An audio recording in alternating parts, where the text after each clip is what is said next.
വയനാട്ടിലെ ദുരന്ത ഭൂമിയിൽ രക്ഷാപ്രവർത്തകർക്കും മാധ്യമപ്രവർത്തകർക്കും ദുരന്തം അനുഭവിക്കുന്നവർക്കുമായി 1000-ഓളം പേർക്ക് ബത്തേരിയിലെ സഞ്ചാരി റെസ്റ്റോറന്റിൽ ഭക്ഷണം ഒരുക്കുകയാണ്. കൂടാതെ അവിടെ എത്തിച്ചു കൊടുക്കാനുള്ള സംവിധാനവും ഒരുക്കുന്നുണ്ട്. ഇത്തരത്തിലായിരുന്നു അദ്ദേഹം ഫേസ്ബുക്കിൽ അന്ന് എഴുതിയത്. ഒപ്പം ഭക്ഷണത്തിനായി ബന്ധപ്പെടേണ്ട നമ്പരും അദ്ദേഹം പോസ്റ്റിനൊപ്പം പങ്കുവച്ചിരുന്നു. എന്നാൽ ഇപ്പോൾ സുരേഷ് പിള്ളയുടെ ഈ സൽപ്രവർത്തിക്കും വിമർശനം ഉയർത്തുകയാണ് ചിലർ.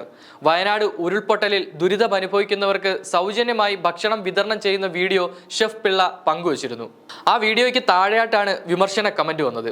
ഇതെല്ലാം വെറും മാർക്കറ്റിംഗ് ആണെന്നും ഇത് റീലുണ്ടാക്കി മാർക്കറ്റിംഗ് ചെയ്ത ആ മനസ്സ്, ഇത്തരത്തിലായിരുന്നു ആ വിമർശനങ്ങൾ.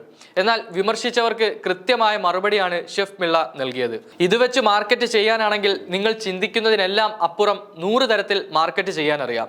നാളെ ഇതുപോലൊരു ദുരന്തം മറ്റൊരു സ്ഥലത്തുണ്ടായാൽ ഞങ്ങൾ ഇവിടെ ചെയ്യുന്ന മാതൃകയാക്കി 100 കണക്കിന് ആളുകൾ ഇതിലും നന്നായി ചെയ്യാൻ ശ്രമിക്കും എന്നായിരുന്നു സുരേഷ് പിള്ള കമന്റിന് മറുപടി നൽകിയത്.